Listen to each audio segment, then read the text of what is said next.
You are viewing and listening to Issues and Answers on the WCEG Talk Radio Network. I am your host, Norman A. Carter Jr. Yes, we are a network, and our programming is available to you in a multiplicity of media platforms. We are the Worldwide Community Empowerment Group, also known as WCEG, and our goal is not just to brighten your view of the world, but also to enlighten your perspective about our environment, our social political struggles, that bane of classism and racism that makes all of our lives more difficult than they should be, and our quest to make this world just a bit better than it was before we arrived in it. May God bless us all as we try to knit the tapestry of humanity into a quilt of peace, brotherhood, and understanding. Now, WCEG is growing. We are on so many more platforms than we were when I started. We are available on YouTube, Facebook, LinkedIn, Twitter, and Instagram. Um, we have two additional websites, which are WCEGTalkRadio.com and WCEGRadio.com. And we have three different separate TV channels. They are WCEG Talk, WCEG TV, and WCEG Music Videos. Yes, we have two mobile apps for Apple devices and for Android devices. And if you have a Lexus, a lot of us do, just say play WCEG Talk Radio on your Roku or streaming device. Just type in WCEG Network. And we continue to be available on social and media platforms of Facebook, Twitter, and Instagram, as well as LinkedIn.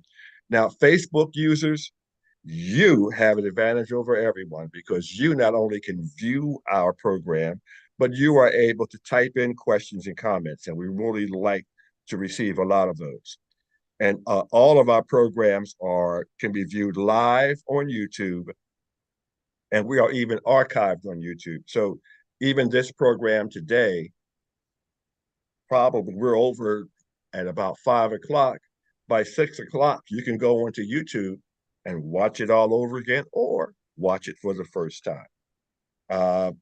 Finally, the topics and opinions, issues and answers are those of your host, Norman A. Carter Jr., and my wonderful, wonderful guest.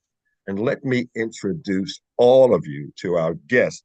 First of all, our topic of this program is the other side of the mountain story. And my special guests are Mr. and Mrs. Ron and Donna Barron. Now, Donna Barron's full name is Donna Faulkner Barron. She is the daughter of Roy Faulkner, and Mr. Faulkner is the man who carved Stone Mountain. Woo. And I need to go back to how I first encountered Mrs. Barron. Just happened to flick on in the middle of the night a documentary on the PBS channel about Stone Mountain. And you know that in the past we've had a program or two about Stone Mountain. And I found the story of Stone Mountain to be so captivating. And it was really interesting, and not just interesting, it was educational. Uh, and I said, why am I just hearing this story? And there were several people on the panel. My only concern was, and I'm being very honest, was that I thought that Mrs. Barron was cut short. And it seemed to me that she was invited on the program only to be a foil for the people who were there. And I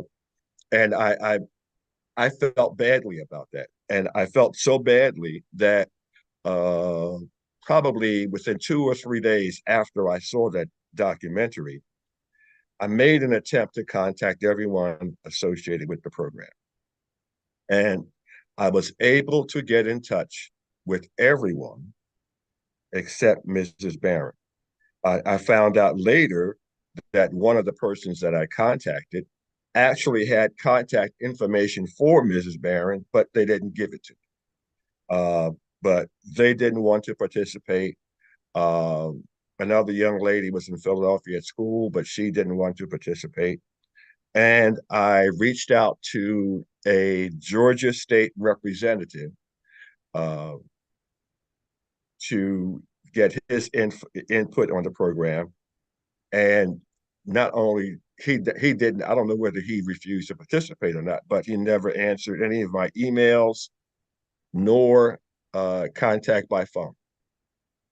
And the mayor of Stone Mountain, I wanted to get her input for this program. She also ignored my request. So you know what, folks? What we have, I ran into Mrs. Barron. What is it, about 2 months ago? We ran into Yes. each other at a conference at the Snellville Historical Society. And the program which she presented to us then, she will be presenting a good portion of that to us today. But Mr. and Mrs. Barron, I welcome you to Issues and Answers. I really, really do. And I'm so glad you're able to join us today. Thank you, Mr. Carter. Thank you. Just a few questions, and you may get into this later. And I know we're going to watch probably the video that you showed me before. But where are you originally from, and a little small bit of your background? I know that's probably in your video. Okay. I was born here in Atlanta, raised in Covington. I am the oldest daughter of 4 kids, and I went to Newton County High School in Covington, graduated there, went on to DeKalb Area Tech, where I received a secretarial science degree diploma. And from there, I went to the state of Georgia, worked there for 5 years. So I have a lot of secretarial experience.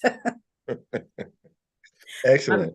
I married Ron, and we have 2 children. You met Jessica, and we Yes. have our son Peter, who will be 30 on December the 14th. So we're excited about that. Wow.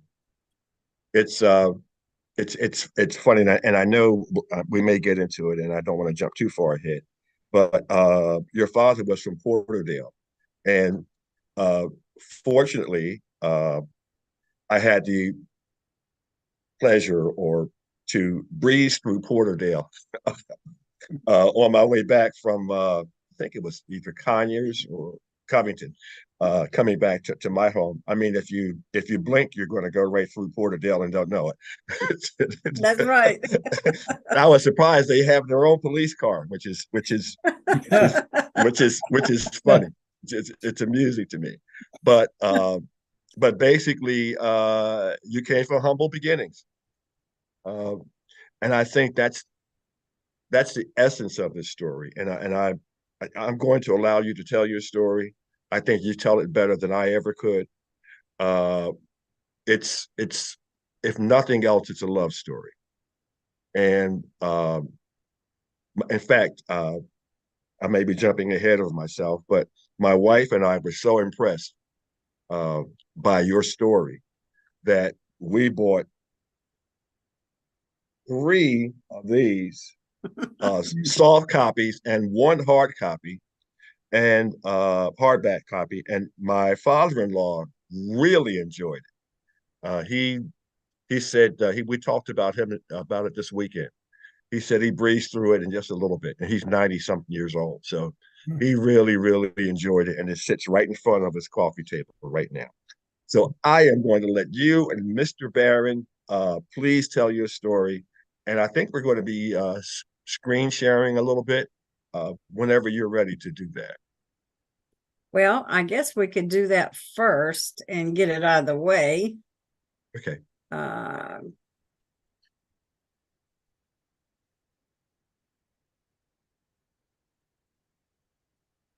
We're just working through a few technical issues, folks. It's not the easiest thing to do this, but we are going to get it.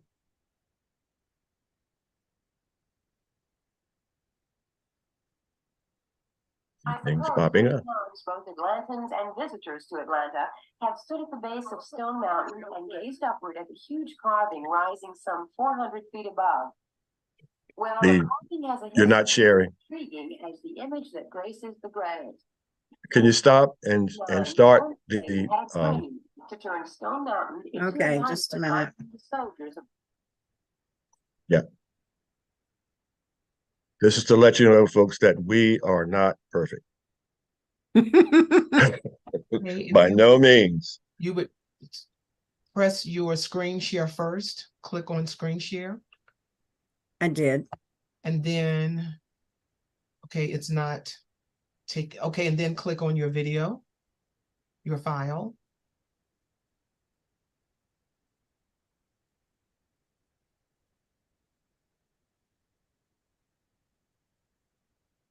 I suppose many times both Atlantans and visitors to Atlanta have You see it? Of Stone No, we Mountain can't see it. huge carving rising. Press your screen share again. Well, the carving has a history as intriguing as the image that graces the granite. In 1909, Helen Plain had a dream to turn Stone Mountain. Okay. I am so sorry. That's okay. No, we're good. Things don't work I out thought the I way we knew what like I for was them to. doing. Atlantans and visitors. We hear it quite well. We just can't see it. Well, I went to the share screen. Mm-hmm. Oh, let me see. No, that should still, let's see. One can share at a time. Okay, here we go. Okay, excellent. There we go. There we go. Great. I knew you could do it. Hey, CNN has problems too. Stood at the base of Stone Mountain and gazed upward at the huge carving rising some 400 feet above. Well, the carving has a history as intriguing as the image that graces the granite. In 1909, Helen Plain had a dream to turn Stone Mountain into a monument honoring the soldiers of the Confederacy. She decided a carving was the best way to show homage. From 1909 on, a number of sculptors chiseled on the hard surface without much headway. Then, in 1963, Walter Hancock took over the project and hired Marine veteran Roy Faulkner as foreman. The deal was sealed with a handshake, the same hands that 8 years, 5 months, and 19 days later would conquer the mountain and bring the project to completion. I don't feel big or great or anything since I've done the carving. Right now, maybe later, but right now, I'm just a regular guy. Roy designed an 8-foot-long jet torch utilizing kerosene, oxygen, and water. Searing the surface of the mountain, the heat of the torch transformed the moisture in the rock into steam, causing the rock to expand and flick away in a flurry of chips and pieces. This invention sped up the process and allowed Roy to shave away the granite like an artist with a paintbrush. Working against winds of 50 miles per hour on a sculpture 825 feet tall and a rock over 300 million years old, Roy continued the vision begun in 1909. Weather wasn't the biggest obstacle. The greatest danger was falling. Roy saw 2 co-workers fall to their death. It was real bad when first man Howard Williams failed. There was a sad situation, and everybody quit, left, and worked 2.5 weeks by myself. We kind of got over it some way, somehow, and went on. Roy was the only man to fall and survive. Catching dangling hoses kept him from crashing onto the rocks below. But Roy was driven by something even bigger than the mountain. Good Lord said, "Get back up and finish it, boy." And I said, "Okay." In May 1970, the monument was complete. Roy's 3,140 days of work was honored and admired by all. Today, you can meet Roy and see his mountain memorabilia at the Stone Mountain Museum on Memorial Drive. Oh, wow. I thought it was so much longer than that. But fine. It's about 3 to 4 minutes, and then I have Okay. the loop of photos from the symbolic last meeting that I can Okay. also show if you want. Okay. Okay. I don't know. Is that easy to access or? Yes, it just has no sound. Okay.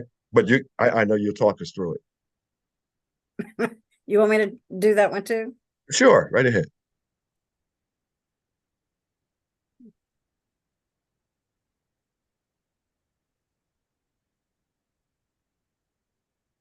I know we're running a little silent here, but not to worry, folks.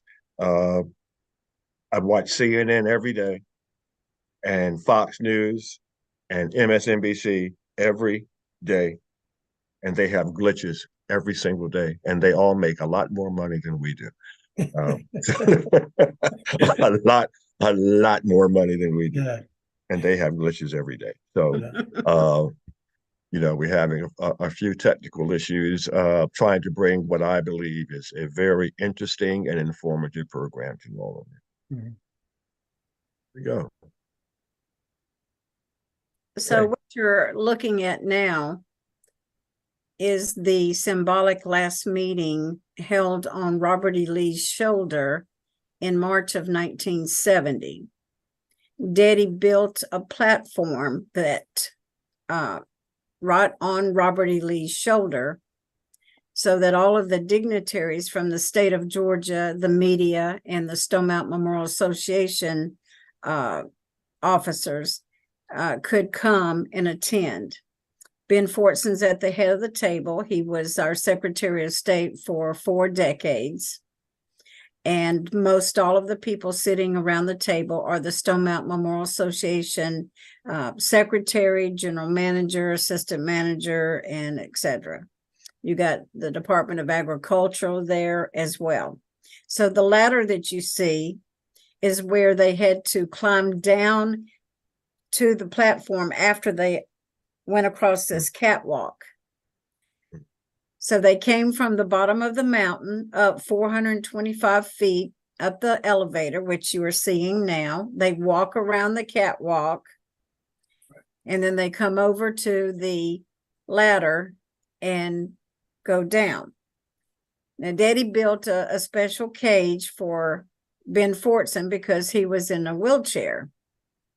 And some of the other members, like this guy, he got scared, and Daddy had to go rescue him.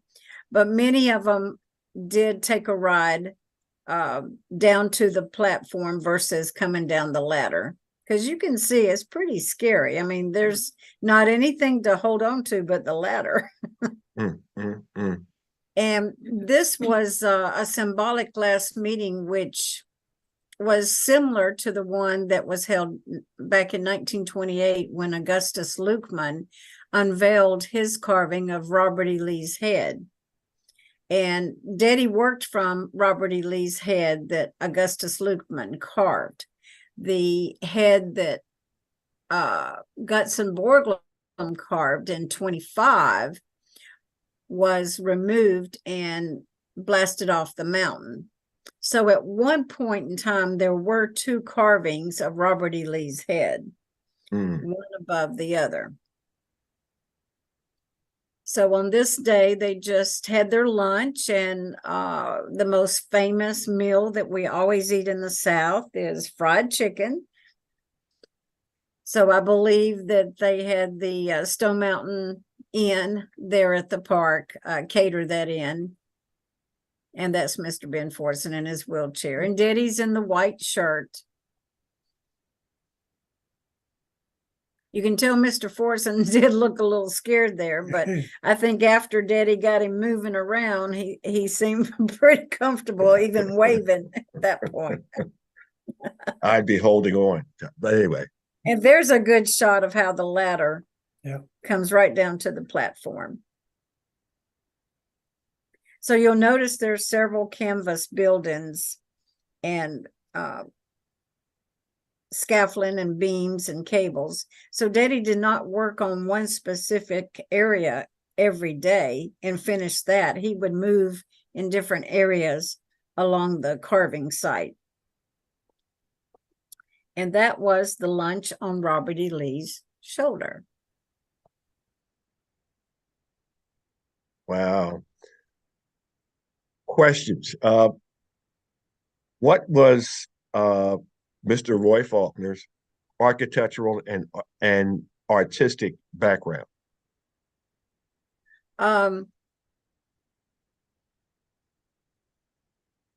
He was a welder by trade. Mhm. He had many jobs growing up, starting off as a paper boy, moving into being a welder. He joined the Marines, which helped him go through training where he was working from different heights. Mhm. And then he was always operating heavy equipment. In our community, most of the neighbors knew that he could operate a bobcat and move dirt, gravel. He would have come-alongs where he would remove trees for people. So he was available to the whole community, and they always asked him to help out. But So he was a wasn't. jack of all trades. He really wasn't an artist, so to speak, in the terms that we would use, artist.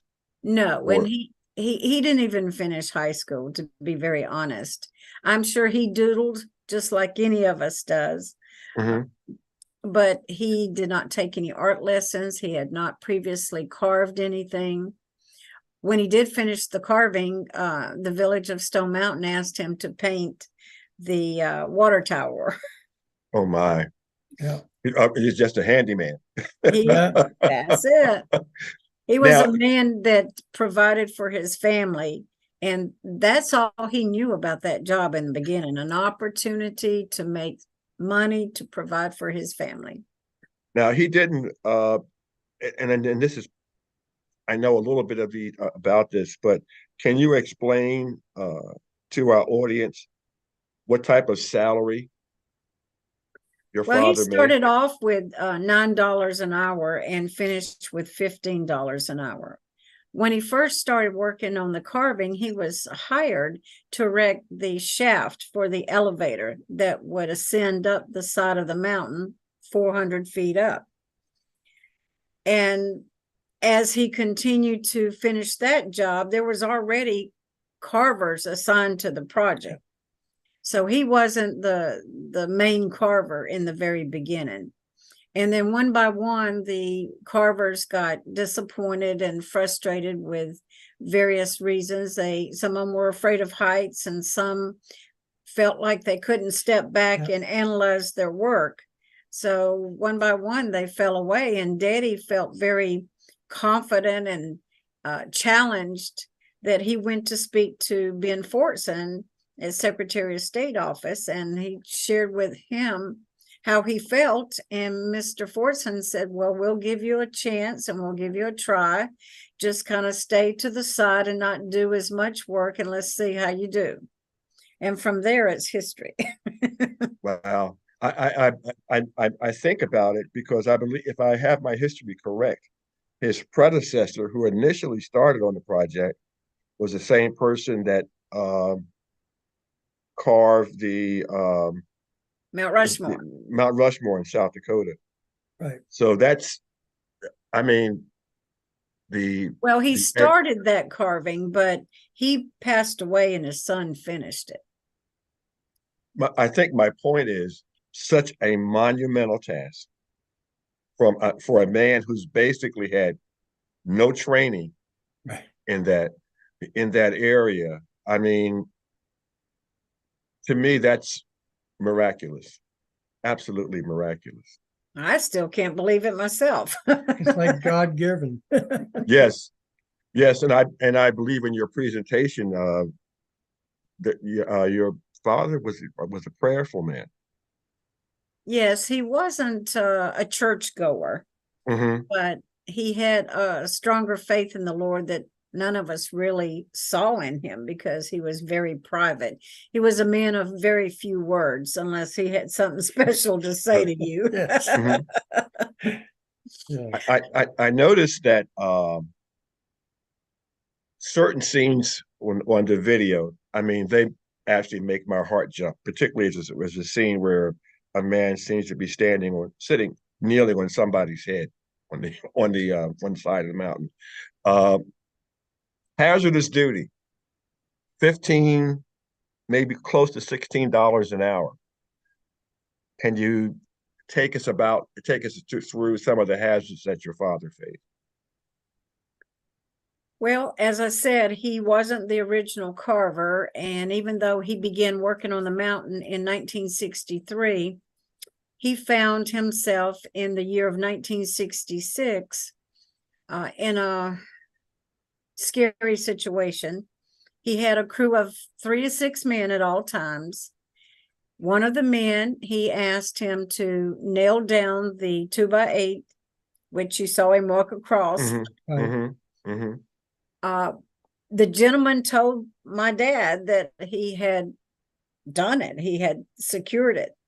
And when Daddy began walking across that plank, which is the carving is behind him, so he's walking out toward air. Okay. The plank just slipped right up from under his feet, and he began falling from Stonewall Jackson's horse down to the rump of Robert E. Lee's horse, about 15, 20, 25 feet before Mm-hmm. he was able to grab hold of some hoses that feed from the top of the mountain. The tool that Daddy used was called a thermojet torch, and all of the lines that fed into that torch were from the top of the mountain: kerosene, oxygen, and water. Mm-hmm. And as he was falling, those hoses were right by his hands and his arms, and he grabbed hold of them, and he began going up and down like a bungee. Right. Until Wow. he stopped. And once he did, he found the strength and courage to climb back up and use his Marine training skills. Mm. And once he got up at the top, he looked out at that guy that was supposed to nail the board down. And of course, he was probably frozen in time, and his face was probably white as a ghost, thinking that Daddy had fallen to his death. So he went over and he said a few choice words to that guy and slapped him a couple of times and fired him right there on the spot. He got That off was easy. the end of his career. Got off easy. I understand that there were 2 deaths though on that mountain. Yes, as he in the early stages of him working on the mountain, Howard Williams, who worked earlier on in, I guess, during Lukeman's era, he had fallen to his death, and I don't know the details of how he fell. Mm-hmm. And then, of course, Daddy fell in 66. The carving was finished pretty much in 1970. They dedicated it in May. And then it took 2 years to remove all the scaffolding and the cables and beams. During that time, Nelson Wilburn, who was 24 years old, he was married, had a little 3-year-old daughter, and his wife was pregnant with their second child. Well, he began working on releasing some of the beams and the cables, and all of a sudden, one of them just swung back at him and knocked him right off the mountain. Wow. He was unfortunate because he wasn't facing away from the mountain. He was facing the mountain. Yeah. So you can use your imagination as to what all transpired from the time he began falling. So Daddy jumped in the elevator cage and turned the elevator on and began descending down the mountain. Before he could get to the very bottom, he leaped out about 20 or 30 feet and hoping that he could get over there and see if there was any remote possibility that Nelson would be alive, but he wasn't. He was pretty mangled. And it was really sad because Daddy had grown to enjoy social time with Nelson and his wife. They had gone to New Orleans on numerous trips, down to Mississippi to see Jefferson Davis's home. Mhm. So when it was all said and done, just to show you what kind of person Daddy was, he paid for that funeral. He paid for the baby being born. Wow. And he did everything possible to console Nelson's wife during all that time. That had to be devastating for him, in addition to his family. How many workers did your father have with him? He had So, somewhere around 3 to 6 men. My cousin, Wayne Hall, worked up on the mountain with Daddy. okay. And there's Wesley Freeman, and then there's a gentleman named Wes Freeman who is still alive. Mhm. Wayne and Wes Freeman are the only two that I know of that are still living. But he had about 3 to 6 men at all time, and they were just worker bees. They got a chance to hold the torch and use it, but Daddy did most of the work himself. He would use his dimensions that he got from the master model down below. Okay. For every inch on that master model was a foot on the mountain, and he would take those measurements and take a paintbrush and paint the dimensions on the mountain as to how deep and how wide and how high he would carve into the mountain with the thermojet torch.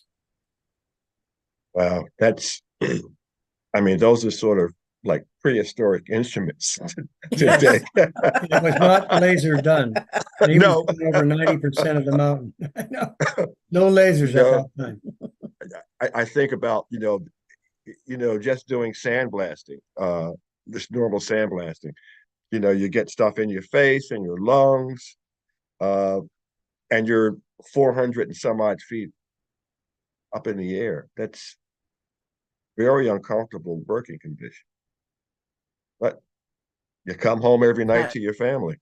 Well, later on, Daddy began having lung issues, and of course he was a smoker. In that era of time, all men who were in the service, they smoke, they got tattoos.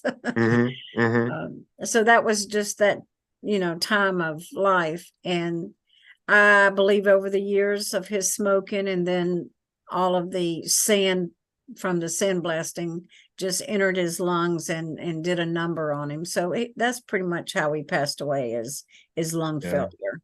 And a failing hearing too. Remember? Yes. Hearing. I think they all go together. I mean, it's similar to coal miners with their black lung disease. Yes. I think we could find a lot of, Very true. That's and for $16 an hour, that's a heck of a price to pay. I mean, but that was probably decent money back then, from what I hear. yeah, I mean, just think how much money he would get paid today for doing that same job. Yeah. Well, later on, he did get paid pretty well, because he met a gentleman from South Dakota who visited him after finding out about Borglum's part at Stone Mountain. And he offered Daddy a contract. He wanted to buy his memorabilia, and he wanted to build a 4-column plantation style building on Memorial Drive, right outside of the park. So when he was approached by Dwayne Pancratz, then that happened, and you saw at the end of the video, it says you could meet Daddy at the museum. Well, I guess I should take that out, but that gives me an opportunity to say that Daddy's goal and his life dream came true. He wanted to display the memorabilia. He wanted to show off all of the carving pictures and everything that he was affiliated with during that 8 years, 5 months, and 19 days. Well, can you give us a little bit of insight about and then you mentioned it earlier, about the Stone Mountain Memorial Museum? Yes, right outside of Stone Mountain Park on Memorial Drive, near North Hairston, I believe it was. Mhm. They built that 2-story stucco building, and that was in 1985. By the time January of 1987 got here, it closed down because Dwayne filed bankruptcy. He and his wife were getting a divorce, and he could not financially back the museum any longer, so it was forced to close, which was unfortunate. But Daddy got a chance to meet and greet a lot of people. We had a lot of activities going on out there. I worked as his secretary. I did his payroll. I dressed up in nice dresses and gave tours. So it was a special time for while it was there. I see he was more or less a celebrity at the time. I noticed in your book there's pictures of him with James and Rosalind Carter. Yes. Very, very apropos, especially at this present time. Yes, right, with her passing, yes. Yes, absolutely. Well, everyone who visited on the carving signed a guest register, and so I wished I had access to that because I'm not even sure who has it. But yes, everyone who came up on the carving had to sign the guest register. And Daddy had actors, he had opera singers, all kinds of media. I mean, spectators from the political arena. You saw probably in the photos when it was dedicated in May, there was Maddox, Talmadge, Bureau Agnew flew in. There's a lot of, he knew a lot of people he met during this time in his life. So I as you may have heard on the beginning of my program, I mentioned the PBS program, and Stone Mountain is the center of a lot of controversy for many people. Oddly enough, and I was a little irritated that certain people who are supposedly so anti-Stone Mountain didn't want to talk to me about it. Now, I don't know whether they were afraid of my questions or what, but it's about erasing history. I mean, this is how I look at it. So you have been the target, or at least I did see that the target of some people who are anti-Stone Mountain. How does that make you feel personally? Or does that? Well, let's go back to how I got affiliated with this. Okay. So I was contacted by Miss Weatherspoon, who is a Mississippian who moved up here and took on this job as a digital storytelling director. Her job was to,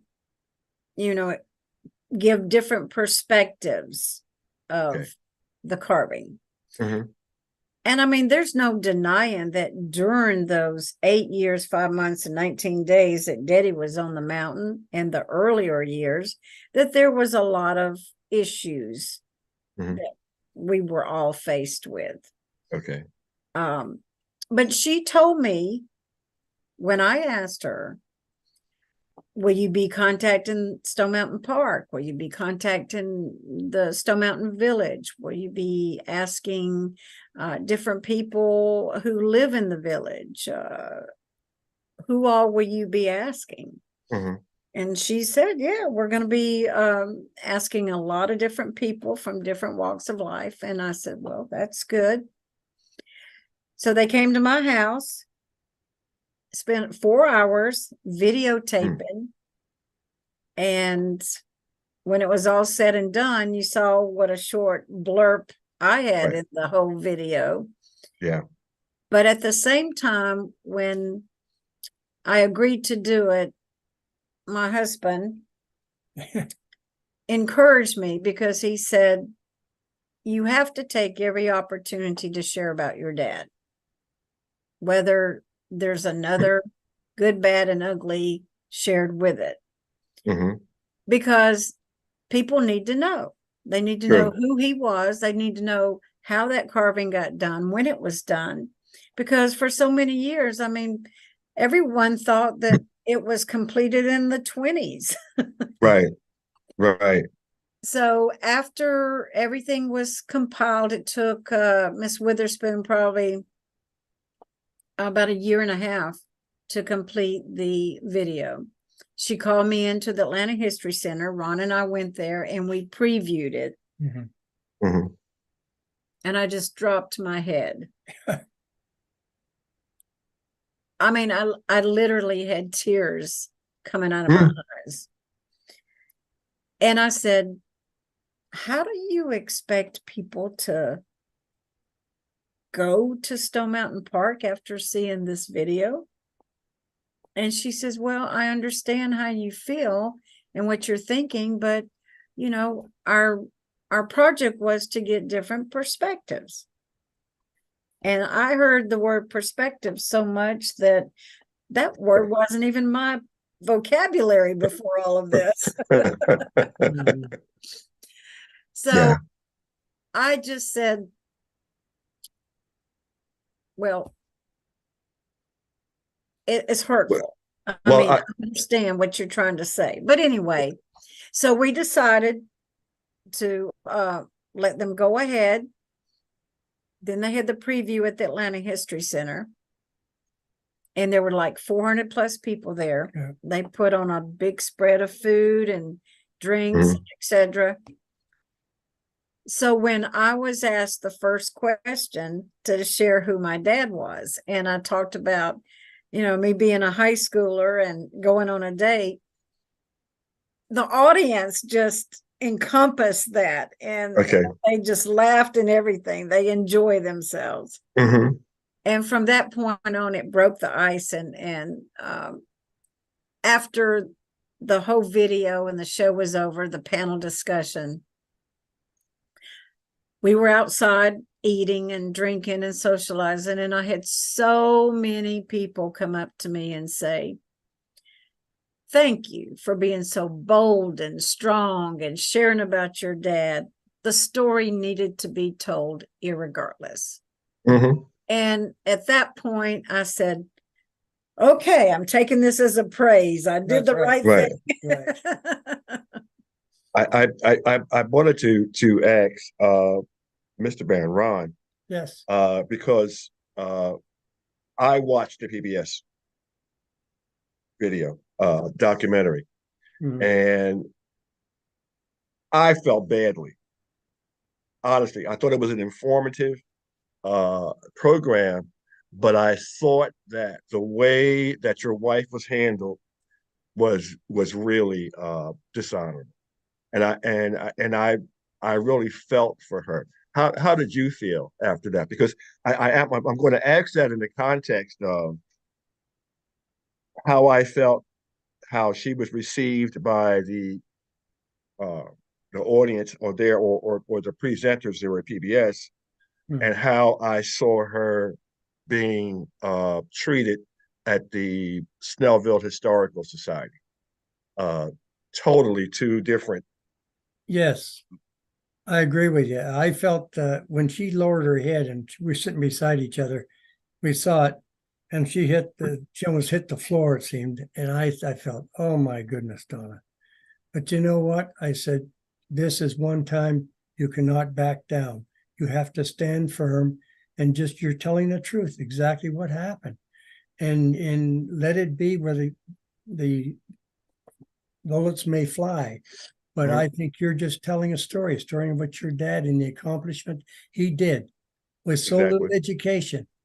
If her dad had fallen off and been killed, I believe that thing would never have got finished.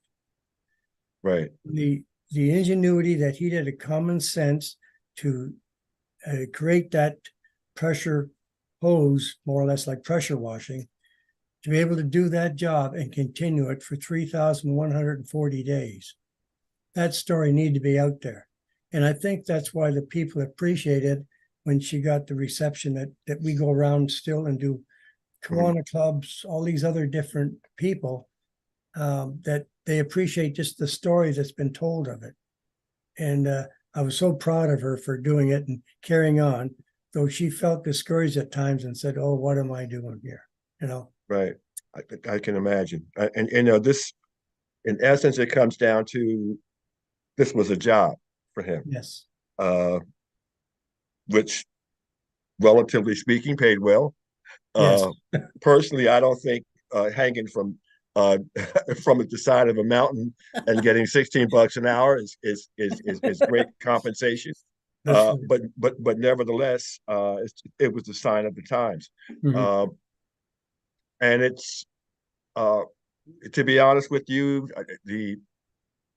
there's a great controversy about it. I know Billy Mitchell, we talked about him, his bill to basically sandblast them out, Mhm. sandblast that off.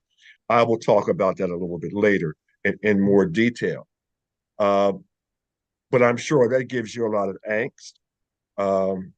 It can be a little upsetting to have such a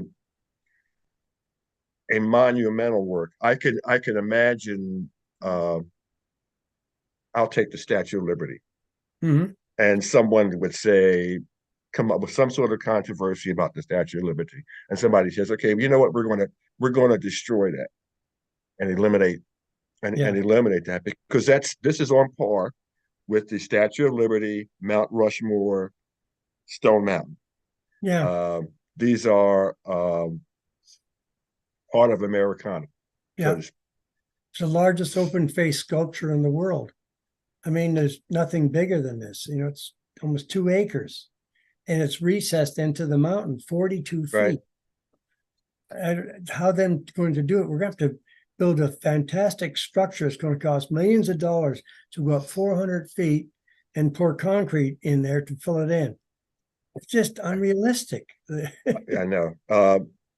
I've actually climbed the mountain, been to the park several times.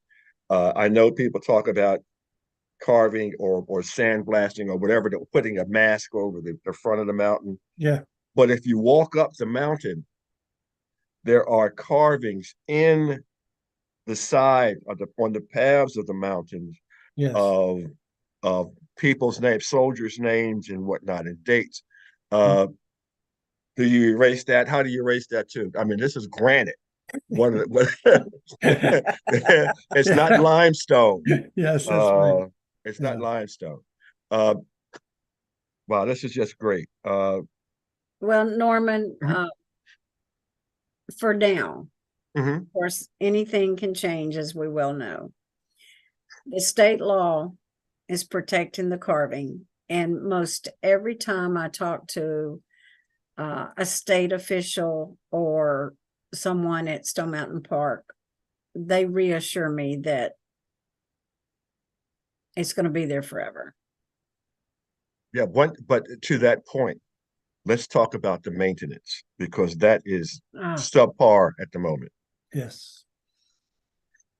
Well, there is a state code in that state law that says it is to be cleaned and preserved. And I don't know what you know and what you've heard, but there has already been a letter of intent to sue Stone Mountain Memorial Association if they do not comply with the state code. Now, whether that will take place, I have no idea. But, you know, sometimes you just have to put it out there and say, hey, you know, this could happen, don't you? Yeah. I mean, if you look at it at the mountain, if you look at it, you can see the dark spots. And that's it. That's indicative of a need for cleaning, or that will probably lead to some deterioration if it's not taken care of. Well, you know, I talked to the gentleman that's in charge of all the activities out there now. And I had a very serious conversation with him. I said, you know, don't you think that the lasers will not show up very well because it's not white anymore? It's Mhm. dark. Mhm. Right. Right. And he says, well, we're going to replace the lasers. And I said, well, I don't think that's going to be all you're going to need, but Yeah. Yeah, but and I think, they've gone with drones instead, and they're doing other stuff for now.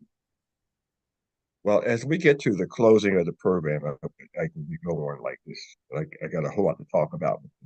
But do you have any closing remarks for our audience about the Stone Mountain Project, you, your father, as we go out this program, as we close out, about to close out?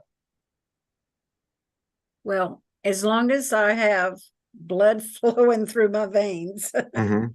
and I have my husband beside me, we plan to continue to share Daddy's legacy. We're in approaching 8 years right now that we've been doing programs and speaking engagements. And I will continue to have a good, positive outlook and hope for the best, and know that my dad's legacy will be carried on either through me or through other people. Let's not leave out Jessica. Yeah. And Is that right, Jessica too. She regrets to say she is training 2 ladies at her job, and she Yes. could Okay. not be with us today. Okay. It's been great having you. I have some closing remarks on the program. You could stick around if you like, but it's Mr. and Mrs. Barron. It was my pleasure, my extreme pleasure, to have you here on WCEG. I wanted to have your story told. I think it needs to be told. It's going to be archived now on YouTube, so a lot of people can watch it. And I did mention this, but we have a book. Yes. Yes. We have a book. And and I know we have, well, I personally have the hard copy and 3 of the soft copies, but are these available on Amazon or? They're on Amazon, and you can also contact me via my business card, which is also in your book. You can make Yeah. reference to the emails and the Facebook and my phone number. The only thing, if you go to Amazon, you will not get an autographed copy, and nor will you get my dad's signature in a commemorative stamp. Right. Which I have. So Right. let me give your email address. I have 2. I have Roy A. Faulkner, Faulkner at yahoo.com. Correct. Sound good? Website is www.facebook.com/Roy A. Faulkner, Faulkner. Correct. How about that? There you go. So, folks, I think that this is a great book. It's really an afternoon read. You could read this over tea and lunch. You could probably do it in one day, but it's a memento that you'll want to keep around. This is part of American history that really hasn't been part of the story that hasn't been told. And I thank Mr. and Mrs. Barron for participating. I'm going to give the website again. It's www.facebook.com/Roy, ROY, A. Faulkner, FAULKNER. Yes. Okay. And we're going to stay in touch because I want to know what's going on, any new developments, and I want to talk to you about a couple of other things a little bit later. Okay. And Yeah, good luck to absolutely. you too. Thank you very much. Thank you Thank very you, much. Mr. Norman. Thank you. It's my pleasure, Mr. Barron. Thank you. Thank you. Thank you. Uh, Bye-bye. Bye-bye. Ladies and gentlemen, you have been listening to The Other Side of the Mountain Story with Mr. and Mrs. Faulkner. I'd like to get into a little bit of this. You know, I go out with a rant quickly, and I'm gonna try to do it as fast as I can as time is getting away from us.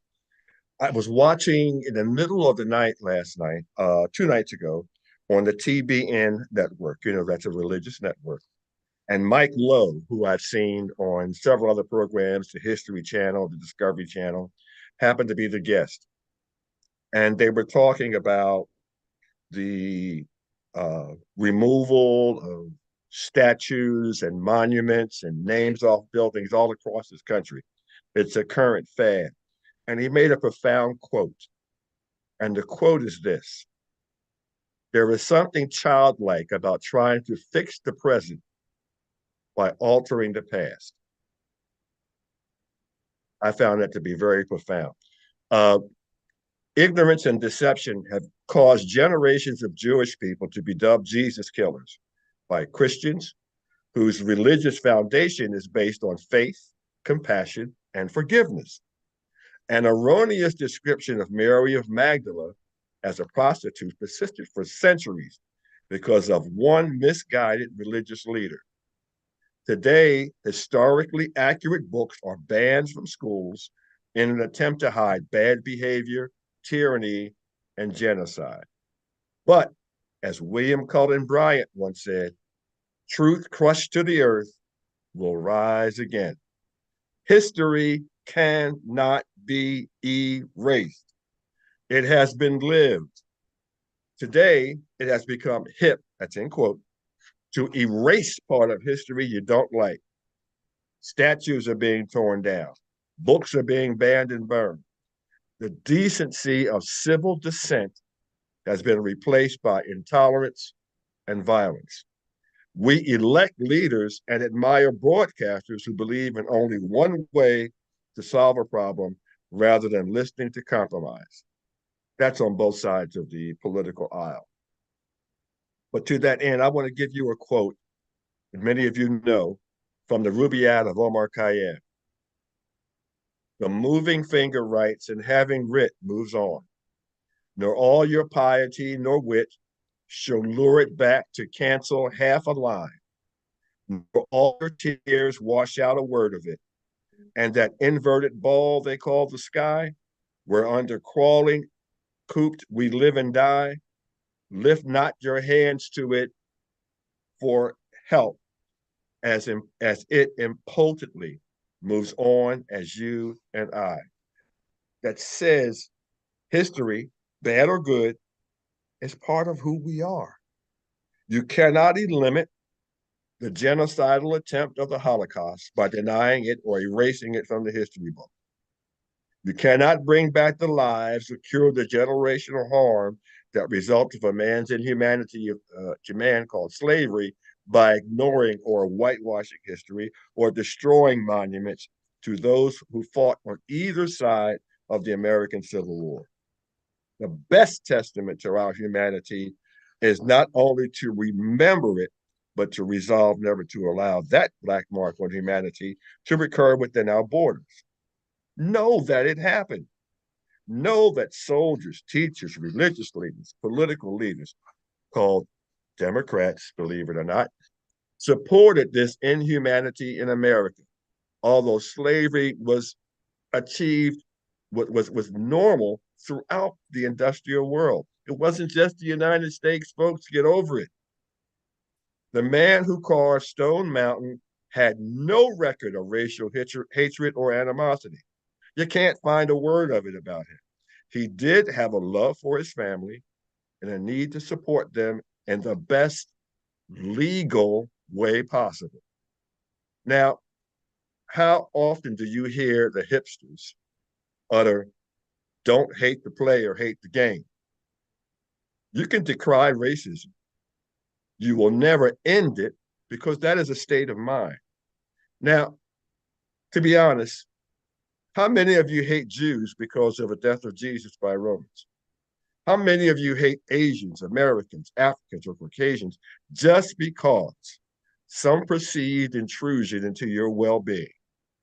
How many of you hate this conversation with Donna Faulkner Barron just because of her love for her father his love for his family, and the legacy left for his family, his community, and his country.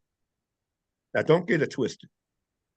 I believe that slavery, whether in America, the Netherlands, Russia, Rwanda, or the Sahel region of Africa, are an abomination that is neither to be sanctioned or honored. Condemn the men and women who committed the sin, not the people who painted the picture or carved the sculpture. Too many lives, too many live lives floating in a sea of ignorance on the ship called denial.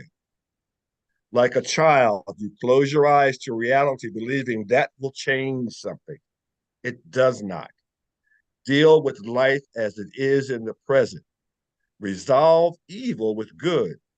Listen to others and seek to understand why they believe what they believe. Think about Jesus killers and Mary of Magdala. Just because your grandma said it was so does not make it true. That old time religion was often filled with misrepresentations of fact. Punishing people who have done nothing to you but exist. Hating people because someone told you that you should, and rewriting history to suit your selfish needs does nothing to improve your present circumstance and the circumstance of those who come after you. Don't be a devotee of cancel culture. I remember a record years ago by a group called Tower Power. It was called What is Hip? And the line in the song that says, what is hip today, tomorrow might be passe. So challenging or trying to erase or sandblast or put a mask on Stone Mountain is not going to erase anything. It's part of American history. Deal with it. But rather than going back and trying to erase history, why don't you try to do something for present day America? Do something positive in the present and stop worrying about something that happened before you were born and get to thinking about our children, our future, and the future of this country. I thank my guests. I thank WCEG for allowing me to put on this program. Ladies and gentlemen, I think we're going to take a break until next year, but we'll be back here on Issues and Answers, challenging the masses with things that will make us all better. I thank you all. Have yourself a good day. Enjoy the fall. Happy Thanksgiving. Merry Christmas. And may you all have a happy and joyous New Year. Thank you.